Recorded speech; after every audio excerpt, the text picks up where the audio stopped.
大家好, 여러분 안녕하세요. 저는 강현주 老师입니다. 자, 60문항 쓰기 1영역 풀이의 5번째 시간 41번부터 50번 문항이 벌써 됐네요. 그쵸? 같이 함께 풀어보도록 할 거고요. 여러분, 이번 영상에서는요, 전치사의 좀 다양한 형태들을 만나보게 될 거예요. 전치사 뚜이라든가 뚜이를 구분하는 법, 그 다음에 전치사 웨이의 호응 구조, 이 밖에 요자문의 또 다른 다양한 형태, 특히 요자 존연문을 보도록 할 거고요. 역시나 겸어문, 그리고 우리 받자 처치문 같이 함께 또 살펴보도록 하겠습니다. 여러분들 이번 문제들 어떠셨어요? 사실 간단하다면 간단하지만 호응 구조를 모르거나 전치사의 예외성들을 모른다면 틀릴 수 있는 문제들이 좀 있었어요. 그렇죠? 그런 문제들을 주의 깊게 같이 살펴보면서 주의할 점들이랑 그 다음에 시험에서 나올 수 있는 포인트들 같이 함께 찝어보도록 할게요. 좋습니다. 저는 강윤주 老师이고요. 지금 바로 시작해보도록 할게요. 好的, 我们一起来看一下第41题. 자, 41번 문항 봤을 때 눈에 딱 들어오는 거죠. 자, 지속 존재를 나타내는 상태조사 저예요. 자, 여러분, 저가 있으면 우리가 떠올릴 수 있는 게 두 가지가 있다고 했었어요. 자, 첫 번째로 떠올려야 할 것은 자, 러하고 저하고 또 누구요? 꾸어는 무엇의 상징이다? 동사수러라는 상징이다. 그렇죠? 그러면 앞에 있는 해당 이음절 단어 정쇼죠.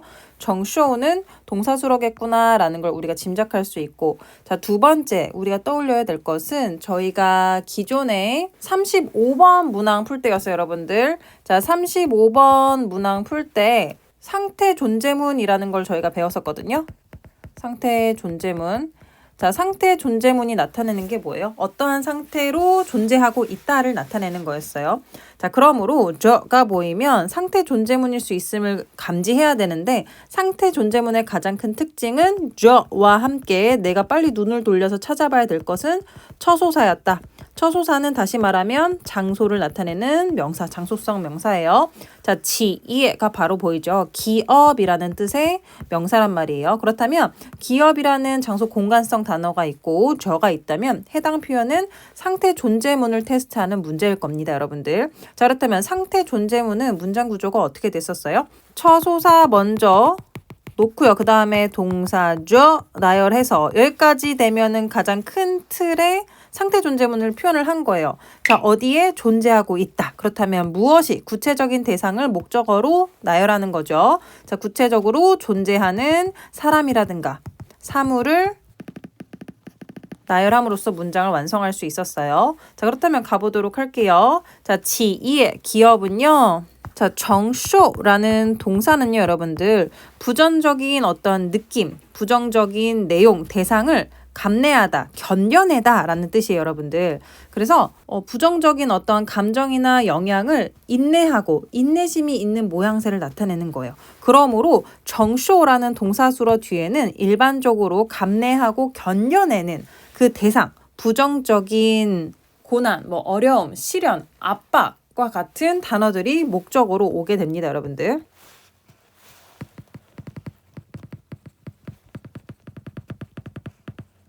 그래서 여기 보시면 야리라는 단어가 보이고 있죠. 자, 쯔진 야리, 자금 압박에 엄청난 거대한 자금 압박을 견뎌내고 있다라고 표현을 하고 있어요. 企业承受着巨大的资金压力인 거죠. 자, 그렇다면 모든 표현들을 다 나열을 했고요. 유일하게 남은 한 단어가 있죠. 자, 시안관이라는 단어예요. 자, 시안관이라는 단어에 집중.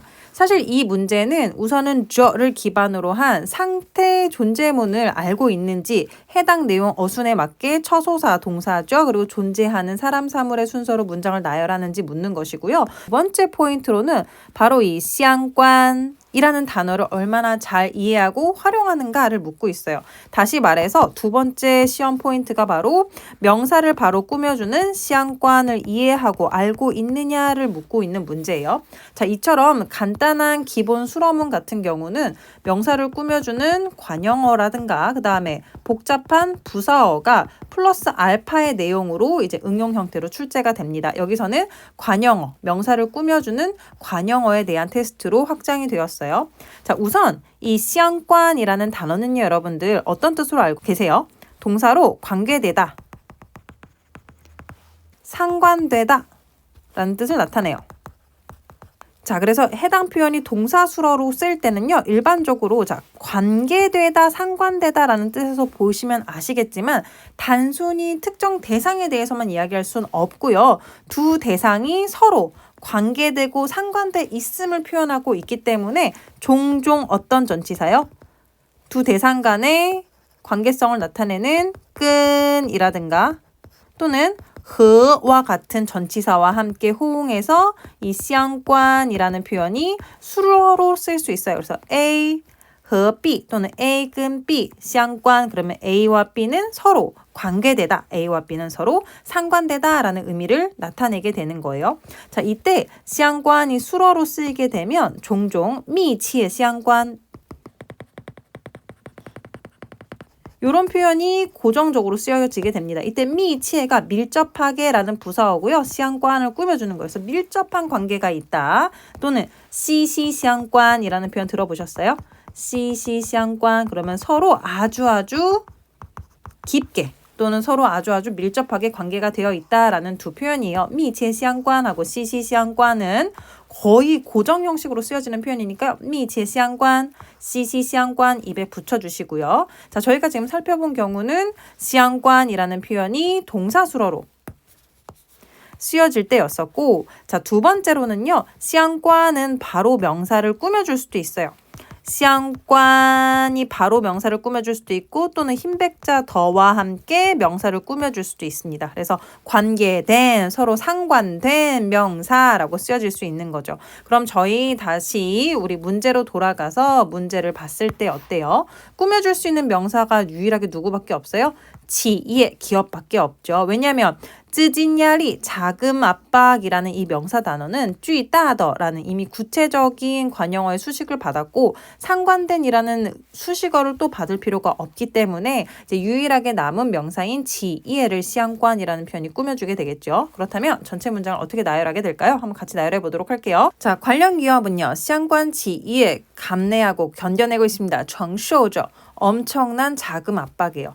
巨大的资金压力相关企业承受着巨大的资金压力 표현이었어요. 해당 표현 여러 번 읽어보시면서 시양관이라든가 우리 承受压力라는 이 고정 표현의 뉘앙스를 잘 숙지해 가시길 바랍니다. 좋아요. 42题 42번 문항 바로 보도록 할게요. 단어들을 쭉 스캔해봤을 때 어떤 동사 보여요? 랑 사역동사죠. 기본적으로. 자, 무슨 뜻을 나타냅니까? 누구로 하여금 무엇하게 하다라는 겸어문을 구성을 합니다. 자, 겸어문을 처음 풀어보는 문제가 아니에요. 42번 문항까지 풀어볼 때까지.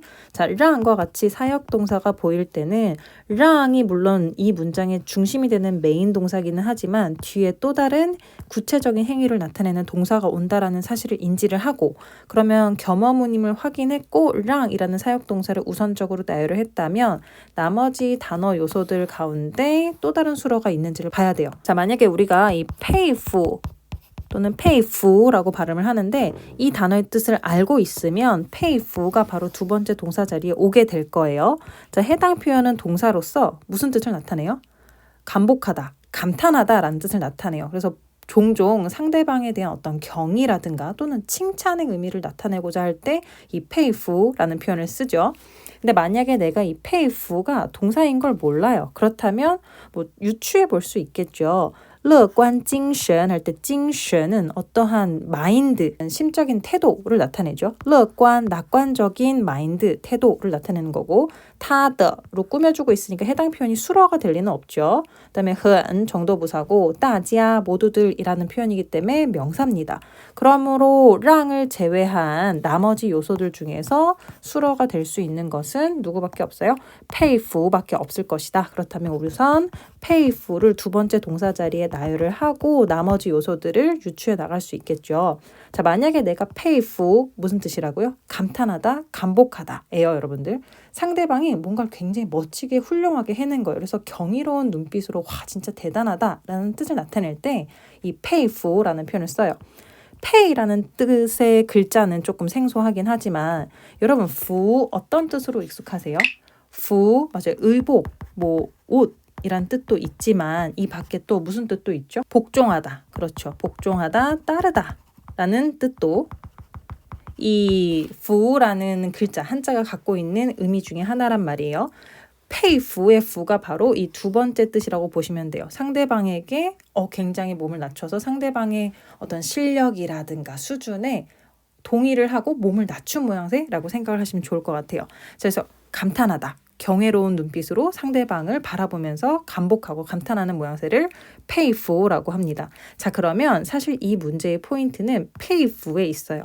물론 첫 번째 포인트는 랑을 통해서 이 문장이 겸어문을 구성을 한다라는 걸 파악하는 것에 있었고, 두 번째는 payful라는 동사 뜻에 있는데요.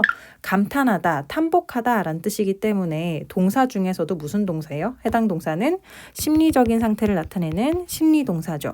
중국어에서 이 심리동사는 정도부사의 꾸밈을 받을 수 있습니다. 일반적으로 동사는 이렇게 매우와 같은 정도부사의 꾸밈을 받지 못하지만 심리동사는 예외적이죠. 그렇기 때문에 흐는 payful라는 두 번째 동사 앞에 위치를 하게 될 거고요. 자, 여기서 잠깐 정도부사는 일반 동사 앞에 뿐만 아니라 이와 같이 랑과 같이 겸어문을 구성하는 사역동사 앞에도 위치할 수가 없습니다. 그렇기 때문에 흐은이라는 표현이 절대 첫 번째 동사인 랑 앞에는 갈 수 없으므로, 그러면 랑 이하 두 번째 수로 앞에 위치하겠구나라는 걸 짐작할 수 있죠. 자, 그리고 이런 문제를 맞닥뜨렸을 때 굉장히 당혹스러운 부분이 있어요. 뭐냐? 랑과 같은 사역동사는 겸어문을 구성을 하는데, 겸어문을 구성을 한다라는 것은 랑 뒤에 구체적인 행위를 나타내는 두 번째 동사가 있다라는 건데, 일반적으로 동사라는 것은 정도부사에 꾸밈을 받지 않는데 왜 흔히 나와 있는 거지? 라고 의구심을 가지실 수 있겠지만, 동사 중에서도 심리동사는 정도부사의 꾸밈이 가능하므로 이런 점들을 참고하시고 보셨으면 좋겠습니다. 자, 그 다음에 여러분 포인트가 있는데요. 지금 보신 명사가 따지아 하나가 있고, 그 다음 두 번째가 긍정적인 마인드라는 乐观精神이라는 명사가 또 하나가 있어요.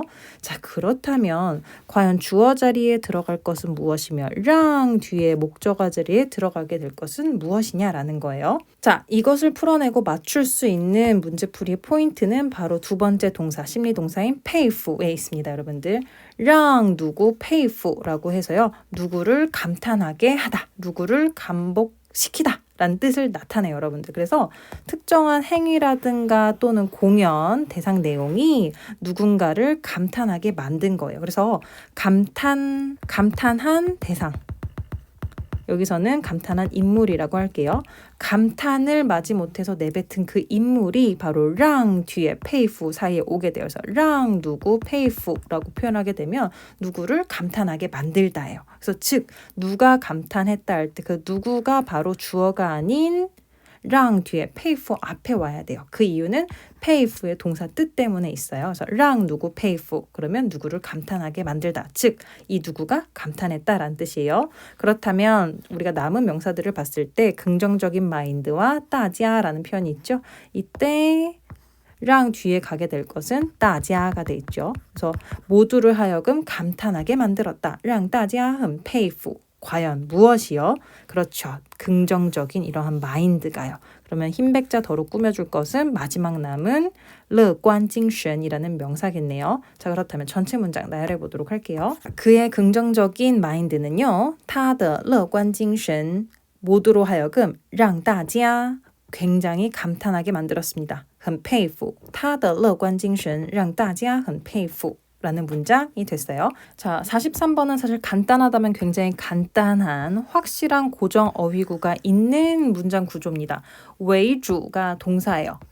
为主 위주죠. 그래서 무엇을 위주로 하다라는 동사예요. 자, 무엇을 위주로 해야 되잖아요. 그렇죠. 그렇기 때문에 특정 대상을 콕 집어서 해당 내용이 위주가 되다를 나타내기 때문에 이때 전치사를 활용해요. 바로 목적어를 받지 않고요. 그래서 이 什么为主라고 하게 되면 무엇을 위주로 하다, 무엇을 주요 내용으로 하다 라는 뜻을 나타내게 됩니다.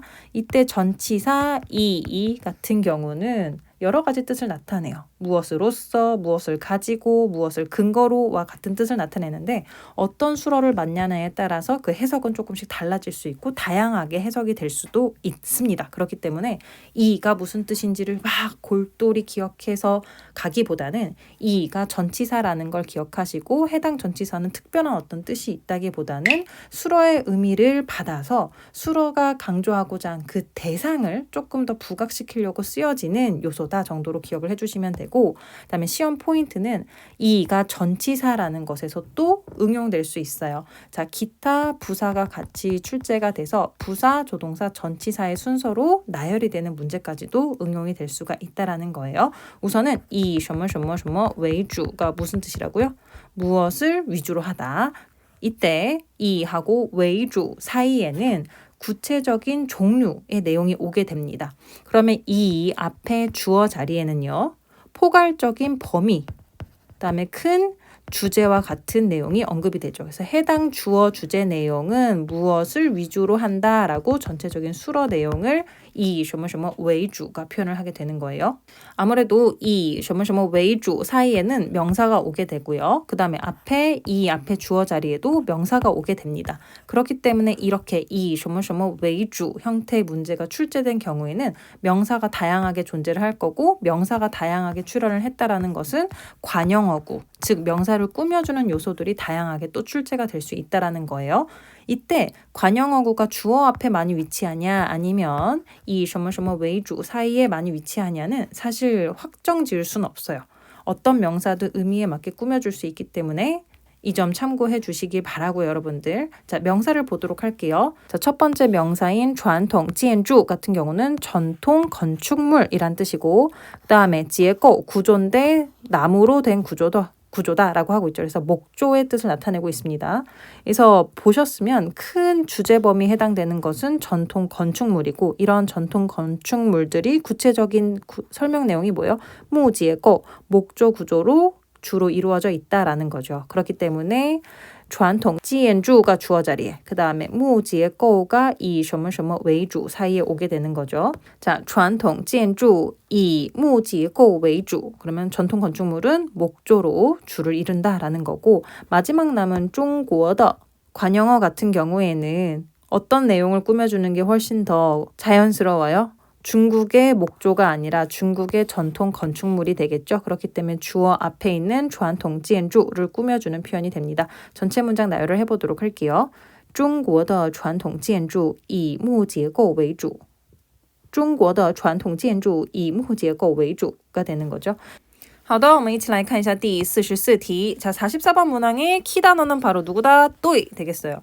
또이가 수로로 쓰일 수 있어요. 그렇죠? 맞다, 옳다, 그러하다 라는 뜻을 나타내기도 하는데, 자, 5급 쓰기 만약에 이제 1영역에서 문제로 표현으로 또이가 출제가 되었다. 그렇다는 것은 사실은 전치사의 호응 구조를 묻는 문제인 거예요.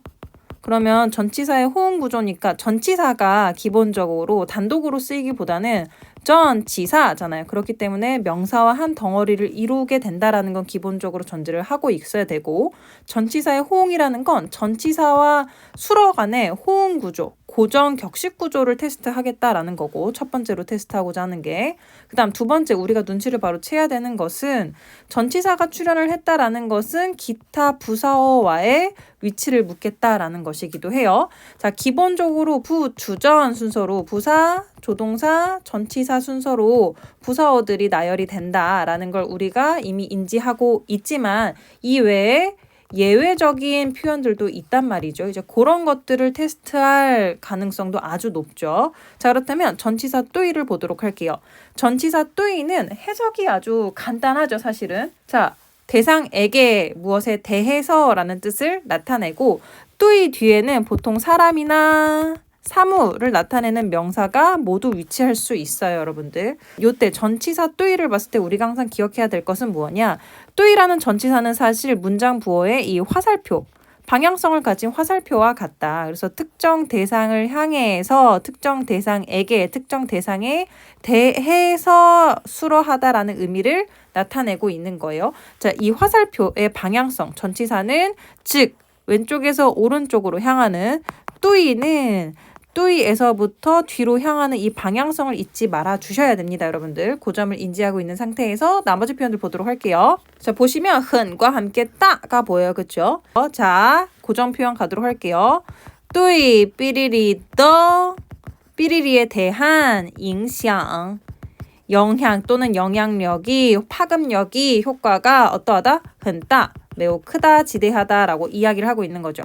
자, A라는 주제는요. B라는 대상에 대한 영향력이 아주 지대하다, 막대하다라고 이야기를 하고 있어요. 자, 또이라는 전치사는 우리 화살표 방향성이라고 했었죠. 자, 그렇다면 남은 명사들을 봐야 돼요, 여러분들. 这本书 맞아요. 명사죠. 그 다음에 影响 역시도 명사죠. 그 다음에 学生的 할 때 이 学生 역시도 흰백자 더와 함께 있는 学生 명사죠, 여러분들. 두 명사가 있어요. 자, 그렇다면 누가 A 자리에 갈 것이고 누가 B 자리에 갈 것인가를 생각해 봐야 되는데, 자, 이 책이 학생에게 미치는 영향력이 클까요? 아니면 학생이 이 책에 미치는 영향력이 클까요? 기본적으로 영향력을 받는 대상 관계는 이 책이 학생들에게 미치는 영향력이겠죠. 그렇기 때문에 A 자리에는 这本书, 그 다음 B 자리에는 흰백자 더가 힌트가 되기도 하죠. 学生的影响의 형태로 나열이 되겠죠.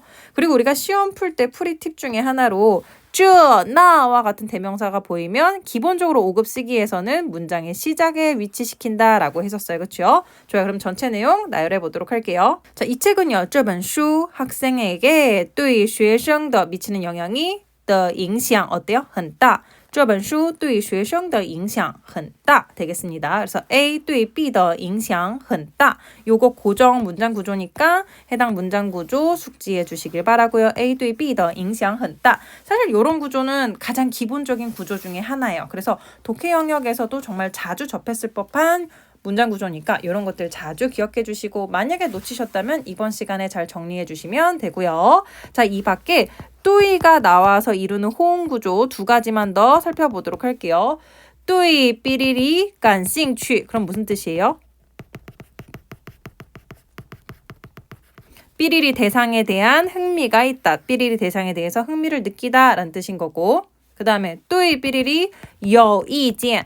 이때 이지엔 의견이라고 해석이 되는데요. 이때 단순히 이지엔 의견이 아니라 여이지엔이면 어떠한 견해 생각을 갖고 있다기 때문에 종종 특정 대상에 대해서 불만이 있다.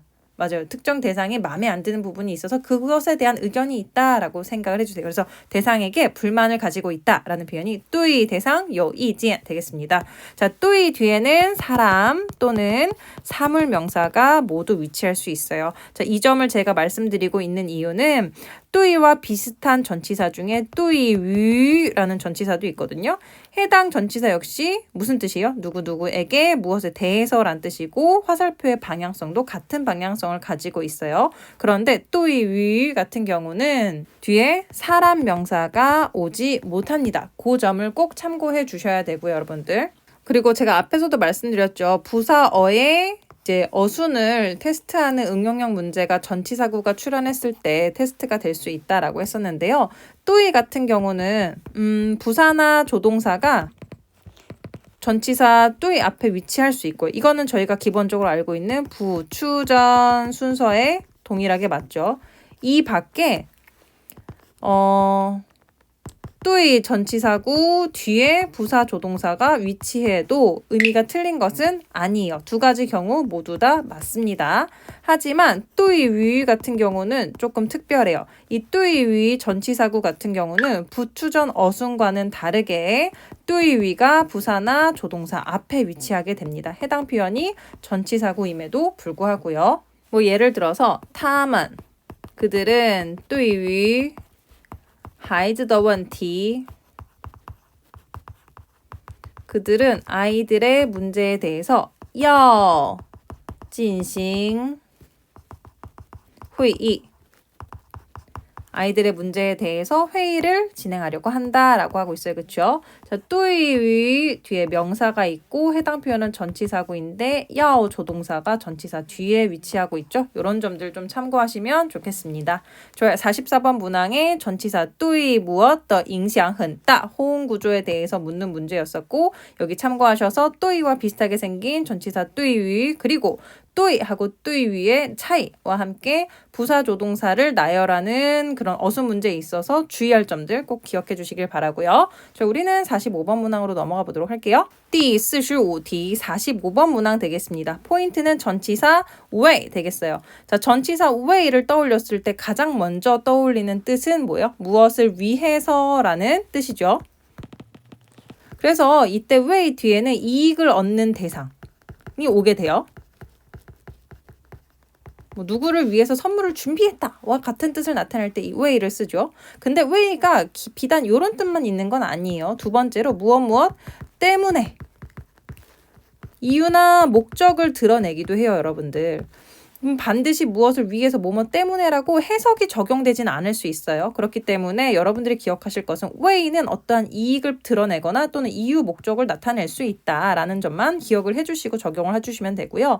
자, 말씀을 드렸죠. way와 같이 이렇게 전치사가 출현이 되는 문제들은 결국 누구와의 호응 구조를 묻는 거예요? 수로와의 호응 구조를 묻는 거예요. 그럼 다시 말하면 내가 전치사를 확인했어요. 그렇다면 명사를 우선 제외시키고, 왜냐하면 전치사 뜻이 완벽하게 이 명사와 호응해서 한국어로 자연스럽게 해석되지 않는 경우도 있기 때문에 그래요. 그래서 수로를 찾아내셔야 돼요. 자, 찌엔캉, 뭐 건강하다라는 수로 뜻도 될 수 있고 건강이란 명사 뜻도 될 수 있어요.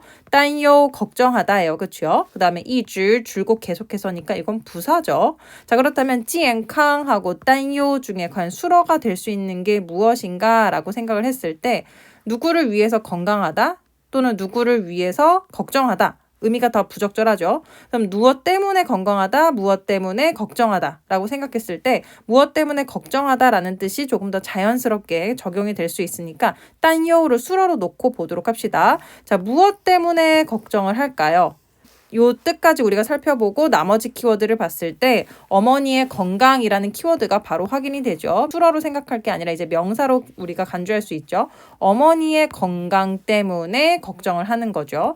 누가 이 걱정을 하나요? 바로 워라는 주어가 걱정을 하겠네요. 그렇다면 기본 문장 구조는 우리가 나열이 됐어요. 그렇다면 마지막 남은 요소는 뭐예요? 이렇게 전치사구를 테스트하는 문제들은 다른 부사어를 줘서 이 부사어를 위치시킬 줄 아는지를 보고 싶어 해요. 그러므로 보통은 호응 구조를 먼저 테스트한 다음에 플러스 알파로 나머지 부사어가 있을 거예요. 이 줄은 기본적으로 과거부터 지금까지 쭉 계속해서 끊이지 않고 라는 뜻을 나타내는 부사죠. 그렇기 때문에 기본적으로 부사어의 위치는 부추전, 부사, 조동사, 전치사라고 말씀을 드렸죠. 그렇기 때문에 이 줄이라는 부사는 전치사인 왜 앞에 위치를 하게 됩니다. 그래서 전체 문장 나열을 해보도록 할게요. 저는요, 줄곧 이 줄 어머니의 건강 때문에 어머니의 건강으로 인해서 왜母亲的健康 걱정을 하고 있어요. 担忧我一直为母亲的健康担忧 한 번 더요. 我一直为母亲的健康担忧 라는 표현이었었고요. 이때 왜를 단순히 무엇을 위해서 어머니의 건강을 위해서 걱정한다 이렇게 접근을 하면 해석도 이상해지고 굉장히 문장이 어색하게 느껴질 수 있기 때문에 왜에는 무엇을 위해서라는 뜻뿐만 아니라 또 어떤 뜻도 있다고요? 이유라든가 원인, 목적을 드러낼 수도 있다라는 것을 참고해 주시길 바랄게요. 전치사가 보였고 전치사임을 확인했을 때는 물론 전치사와 호응하는 명사 덩어리로 덩어리를 이루는 것 당연히 중요하지만 어떤 명사가 와야 되는지 이걸 바로 감을 잡기엔 어려울 수 있단 말이죠. 이럴 때는 전치사와 호응할 결국 문장의 중심이 되는 수어를 빠르게 찾아내는 게 도움이 된다라는 걸 말씀을 드리고 이때요 여러분들 왜 원인, 이유, 목적, 수어 형식으로도 문장이 나열될 수 있습니다. 왜, 원인, 이유, 목적, 그 다음에 수러. 이때 은 별다른 해석 없이 쓰여지는 표현으로 생략이 될 수도 있고 쓰여질 수도 있는데 종종 쓰여지는 것을 볼 수 있어요. 我一直为孩子的事而担心 그러면 저는 줄곧 아이의 일로 걱정하고 있어요. 이때 별다른 의미 없지만 왜와 함께 고정적으로 쓰였던 고대 한어 중에 하나예요. 그래서 계속해서 쓰여지는 성격을 가지고 있습니다. 그런 점들 참고해 주시면 너무너무 좋겠죠. 好的我们一起来看一下第46题 자, 46번 문항 보도록 할게요. 46번 문항 보시면 사실 이 문제를 풀이하는 포인트 중에 정말 좋은 포인트는 방향이라는 명사예요. 이거 명사인 거 어떻게 알 수 있냐면 여러분들 하오의 수식을 바로 받고 있잖아요. 그렇죠? 하오라는 표현이 흰백자 더 없이 바로 꾸며줄 수 있는 것은 명사라는 거예요. 좋은 본보기, 모범이란 뜻이거든요. 여러분들 귀감. 그래서 하오방향이란 뜻을 알고 있으면 이 문제 풀이가 훨씬 수월해져요. 자, 근데 만약에 모른다고 전제를 하고 방금 45번 문항에서 살펴봤던 왜라는 전치사가 보입니다. 무슨 뜻 나타냈었어요? 무엇을 위해서라든가 무엇 때문에 두 가지 뜻을 나타냈었어요. 자, 뒤에 어떤 대상이 와야 될지가 명확하지 않기 때문에 수러를 먼저 찾자고 했었죠. 슈리러. 나무 세우듯이 세운 거죠. 그래서 수립하다, 확립하다라는 동사 수러입니다. 러를 통해서도 알 수 있죠. 그렇다면 왜 무엇 슈리러가 되는 거죠. 그러면 무엇을 위해서 뭘 세웠다라는 걸까? 봤더니 쭈앙즈 장자가 보여요. 그다음에 허우달 후대를 위해서 라는 거죠. 그러면 장자가 후대를 위해서 뭔가를 했구나. 장자라는 건 굉장히 철학적인 인물이니까요. 그렇죠? 그럼 나열을 해보도록 할게요. 여러분들. 슈리를 다음에 올 수 있는 하우 의 수식을 바로 받는 해당 표현이 내가 뜻은 모르지만 명사라는 감을 잡을 수 있기 때문에 슈리 뒤에 목적어로 하오방양이 오게 된다라는 건 감을 잡을 수 있죠. 자, 슈리 하오방양은 좋은 본보기가 되어지답니다, 여러분들. 그러니까 본보기를 세운 거죠. 자, 본보기가 되어졌다라는 것은 결국 누군가에게 혜택을 주는 것이기 때문에 웨이는 무엇을 위해서라는 뜻으로 해석이 될 거고 웨이 뒤에는 혜택, 이익을 얻는 대상이 오게 될 겁니다. 그렇다면 허우따이가 뒤에 오게 되는 거고 누가 후세대를 위해서 좋은 본보기가 되어진 거예요? 쭈앙즈가 된 거죠. 그래서 주어 자리에는 쭈앙즈가 오게 됩니다. 자, 그러므로 장자는요. 쭈앙즈 왜后代 후대를 위해서 树立了好榜样 좋은 본보기가 됐습니다. 라는 뜻이 되겠어요. 그래서 왜 대상 树立好榜样 그러면 특정 대상을 위해서 좋은 본보기가 되다 라는 뜻이 되고요. 여러분들 저희가 이전에 이번 영상에서 43번 영상에서 여러분들 이 A 왜 B 라는 표현을 바로 봤었는데 이 A 왜 B 이때 왜가 수러 역할을 하고요. A를 B로 여기다 라는 뜻이었었군요. A를 B로 여기다, A를 B로 여기다가 이 A 왜 B였어요. 그래서 여기서 확장이 돼서 이 A 왜 방향이라는 표현이 있어요. 이 A 왜 방향 뭐라고요? 이 A 왜 방향 그럼 무슨 뜻이에요? A를 본보기로 삼다 라는 뜻이에요. A를 본보기로 여기다. A를 배울 만한 가치가 있는 대상으로 여기다 라는 뜻이에요. 그래서 저희가 43번 문항에서 같이 봤는데 이 A 왜 B를 활용한 이 A 왜 방향이라는 좋은 문형이 나왔으니까 이거 같이 기억을 해주시고요. 그 다음 47번 문항 보도록 할게요. 好的，我们一起来看一下第47题 47번 문항 보도록 할게요. 자, 랑이라는 동사 보입니다. 랑이라는 동사 보이면 해당 동사는 사역동사일 수 있다라는 점을 참고하시면서 랑 뒤에 오게 될 또 다른 구체적인 행위동사를 찾아야 한다라고 했었어요. war이라는 동사가 보여요. war 동사로 놀다라는 행위를 나타내죠. 자, 이때 요시라는 표현과 호응이 되면 게임을 하다라고 해석이 될 수 있습니다. 게임을 놀다라고 해석을 하면 어색하니까요. 자, 玩电脑游戏 그러면 컴퓨터 게임 하다라는 뜻이죠. 玩电脑游戏 컴퓨터 게임을 하다. 자, 그렇다면 첫 번째 동사 让我를 먼저 위치시키시고 그 다음에 두 번째 동사 玩电脑游戏를 나열한 뒤에 그 다음에 기억해야 될 것은 뭐예요? 그렇죠. 주어가 누구로 하여금 두 번째 동사 행위하게 하다라는 의미를 나타내므로 주어가 될 수 있는 마마를 주어 자리에 놔주셔야 되고요. 자, 랑과 같은 겸어문을 구성하는 사역동사가 출제된 이러한 문제들은 확장 내용으로 응용 표현으로 어떤 부분을 테스트합니까? 부사어의 위치를 묻는 문제가 참 많이 출제가 됩니다. 자, 일반 부사라든가 또는 부정부사 또는 조동사 같은 경우는 첫 번째 사역동사, 첫 번째 동사인 이 사역동사 앞에 위치하시는 겁니다. 그렇기 때문에 부랑이 익숙해지셔야 돼요, 여러분들. 랑 뒤에 두 번째 행위를 부정하지 않아요. 자, 그럼 전체 문장 나열해 보도록 할게요. 엄마는요, 마마, 저에게 못하게 하십니다. 부랑 워, 무엇을 못하게 해요? 컴퓨터 게임을 하는 걸요. 玩电脑游戏 엄마는 제가 컴퓨터 게임을 못하게 하세요. 妈妈不让我玩电脑游戏가 되는 거예요. 妈妈不让我玩电脑游戏 48번 문항 보도록 할게요. 48번 문항의 포인트 받자 처치문. 받자 처치문은 기본적으로 받자 처치문을 어떻게 나열하는지를 먼저 테스트하고 두 번째로 테스트하는 것은 부사어를 다양하게 줌으로써 부사어의 위치를 묻게 하고 자 이때 기본적으로 문장 구조를 나열할 때 수러를 찾는 게 참 어려울 수 있겠다. 자 발을 위치시키시고 그 다음에 나머지 요소들을 제거하심으로써 수러를 추려 나갈 수가 있죠. 자 이때 받자 처치문의 기본 문장 구조는 단순히 행위 동사만 나오는 게 아니라 그 행위를 통한 결과성을 나타내는 일반적으로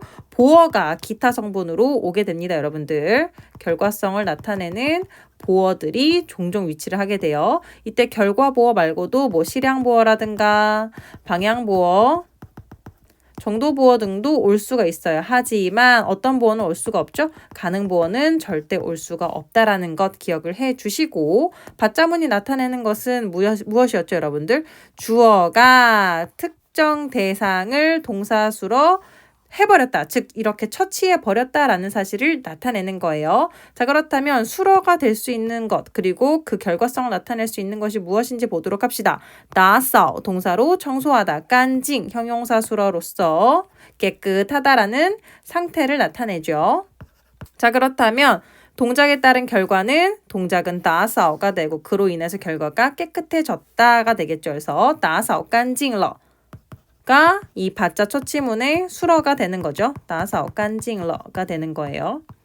자 그러면 마지막 我라는 명사랑 办公桌라는 명사가 있어요. 자 요거 슬래시 친 건 지우도록 할게요. 그렇다면 행위의 주체자인 我가 주어 자리에 그리고 주어의 영향을 받는 办公桌 자 办公사무 처리하다 라는 뜻이고 주어 탁상을 나타내죠. 그래서 사무실 용도의 책상이 办公桌가 되겠죠. 자 전체 문장 나열해 보도록 할게요. 저는요 我 무엇을요? 그 사무용 탁상 테이블을요. 把办公桌 깨끗하게 청소 끝냈습니다. 打扫干净了。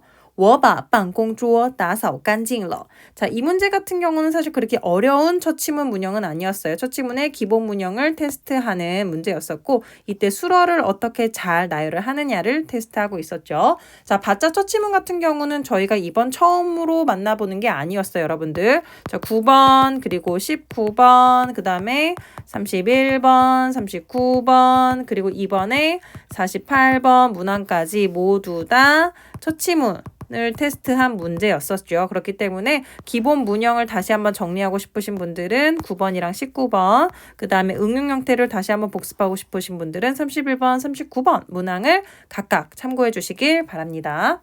好的，我们一起来看一下第49题 49번 문항 보도록 할게요. 49번 문항을 보셨을 때 먼저 키워드가 요자문을 테스트하는 것이다 라는 걸 기억해 주세요.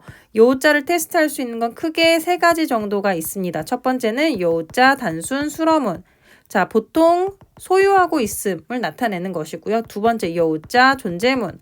어느 공간에 불특정 대상이 무엇이 존재하고 있다를 나타내는 거예요. 자, 요자 존재문인지를 파악하려면 장소 또는 공간을 나타내는 명사가 있는지 빠르게 스캔하셔야 되는데 이번 키워드 중에서는 장소 공간을 나타내는 명사가 없으므로 요자 존재문, 존재문은 아닐 것이고 자, 세 번째로 기억할 것은 요자 겸어문 되겠습니다. 자, 요자 겸어문 같은 경우는 요가 첫 번째 동사가 되고 뒤에 두 번째 동사가 있을 것인데요, 여러분들. 보통 이때는 뒤에서 앞으로 해석이 되면서 동사 이 할 무엇이 있다 없다의 뜻을 나타내게 되고요. 이때 요 뒤에 오게 되는 명사 목적어로는 보통 불특정 대상이 오게 됩니다. 불특정 대상이나 또는 포괄적인 대상을 가리키는 표현이 오게 돼요. 중국어에서 말하는 불특정 대상은 보통 간단해요, 여러분들. 특정하게 어떤 인물이나 대상을 가르치지 않는 것. 그 다음 두 번째는 보통 수량사를 써서 표현을 하죠. 하나, 둘 정도는 그냥 수량의 개념을 나타내는 거지 특정한 것을 콕 집은 것은 아니니까요. 자, 여기서 보시면 지금 불특정 대상이 보이지도 않고 그 다음에요. 구체적인 또 다른 수러가 보이진 않아요. 행위적인 동사가 보이지 않는다라는 거예요. 很大는 형용사 수러기 때문에 행위적인 수러는 아니죠. 자, 그러므로 요 점을 참고하시고 자, 여러분 여우가 보이고 很大가 보일 때는 很大가 이 문장에서는 수러가 아님을 기억해 주세요, 여러분들. 很大가 형용사 수러를 나타낼 수도 있지만 두 번째로는 很大的 또는 더를 생략하고 명사를 꾸며줄 수 있어요. 큰 명사, 규모가 큰 무엇을 나타내는 거예요. 그래서 요하고 흔따가 보이면 일반적으로 요자 존재문이나 요자 겸어문 모두 다 아니고 이때 흔따는 아마도 명사를 꾸며주는 요소로 쓰인 것으로서 여러분들을 좀 헷갈리게 하려고 이게 요자 어떤 겸어문이나 어떤 존재문을 테스트하는 것 같지? 라고 여러분들을 혼동시키기 위한 것이니까 그런데 현혹되지 마시고 요를 우선 나열하고 그 다음에 흔따가 일반적으로 뒤에 있는 명사 목적어를 꾸며줄 거예요. 자, 보시면 이 문제에서는 호응 구조가 있어요. 有风险, 리스크가 있다, 위험성이 있다 라는 뜻인 거죠, 여러분들. 그래서 아주 많은 위험성을 가지고 있다. 有很大风险이 이제 요자 동사의 목적어가 될 것이고 그 다음에요. 두 번째로 주어는 炒股票. 자, 요 호응 구조. 炒는 사실 불에 달달달 볶다인데 股票, 요 주식이라는 명사랑 호응할 때는 주식 투자를 하다 라는 뜻을 나타내요. 그렇기 때문에 이 문장을 전체 나열하시면 주식 투자를 하는 것은 이 행위 자체가 주어가 됐어요. 炒股票 아주 큰 리스크를 가지고 있습니다. 有很大风险 이 문제가 테스트한 건 사실 간단했어요. 요하고 흔따가 보일 때 그때 흔따는 두 번째 수어가 아니라 뒤에 있는 요 뒤에 오게 되는 명사 목적어를 수식해주는 성분으로 많이 쓰인다라는 것. 그 다음에 호응 구조를 알아야 사실 조금 더 쉽게 풀 수 있는 문제였었다라는 거예요. 炒股票有很大风险 이었습니다. 마지막 50번 문항 보도록 할게요. 第50题 50번 문항 보도록 할 건데 역시도 지금 요자가 보이죠? 그 다음에요. 门口 입구라는 장소, 공간성 명사가 보여요. 그 다음에 一个小池塘 자, 池塘 연못이란 뜻이고요. 수사, 양사 그리고 명사로 구성이 된 단어인 거죠, 여러분들. 자, 수적인 개념으로 명사를 꾸며줄 때 중국어는 불특정 대상으로 본다라고 말씀을 드렸어요. 그렇죠? 자, 그렇다면 여러분 봅시다. 우리 이거 예전에도 한번 만나본 적이 있었던 조년문 문장 구조인데요. 자, 중국어에서 조년문 어떤 내용인지 헷갈렸다 하시면 기존의 2번 문항 그리고 32번, 35번, 그리고 2번, 50번 문항까지 같이 한번 연결해서 다시 한번 찾아서 복습해 보시길 바랄게요. 자, 존재를 나타내는 동사는 여러 가지가 있어요. 이때 대표적으로 지금 보이시는 요 또는 어디에 존재하다, 在 어디에 있는 것은 무엇이다, 是 이렇게 기본적으로 세 가지가 있는데요. 요자가 존재문을 구성을 할 때는요. 특정 장소, 공간에 불특정 어떠한 대상이 있습니다. 정확하게 이 공간 어느 위치에 존재하고 있는 건지를 나타내는 게 아니라 그냥 해당 공간 안에 무엇이 있다 없다만을 나타내는 존현문이라고 보시면 됩니다. 그렇기 때문에 장소 공간을 나타내는 표현이 주어 자리에 그 다음에 그곳에 존재하는 불특정 보통은 수사와 양사를 수반한 해당 대상이 요자의 목적어로 오게 됩니다. 池塘 역시나 연못이기 때문에 장소성 명사로 생각할 수 있잖아요 라고 하실 수 있겠지만 지금 수량사의 수식을 받고 있죠. 그렇기 때문에 요 뒤에 존재하는 대상, 불특정 대상으로 간다라는 걸 우리가 감을 잡을 수 있어요. 그다음 마지막 남은 키워드가 하나 더 있네요. 찌우지오. 요 키워드 5급에서 참 자주 나와요. 삼촌이란 뜻이죠. 찌우지오지야 삼촌댁에 있는 구체적인 장소가门口가 되죠. 자, 삼촌댁에 있는 입구에는요. 舅舅家门口에는 뭐가 있어요? 有一个 하나의 아주 작은 연못이 있습니다. 小池塘이 되는 거죠. 전체 문장 나열해 보도록 할게요. 舅舅家门口有一个小池塘 한 번 더요. 舅舅家门口有一个小池塘 여기까지였어요. 50번 문항까지 잘 정리가 되셨길 바라면서 다음 시간에 이제 51번부터 대망의 60번 문항까지 우리 모두 마무리해 보도록 할게요. 大家都辛苦了，我们下次再见喽，拜拜。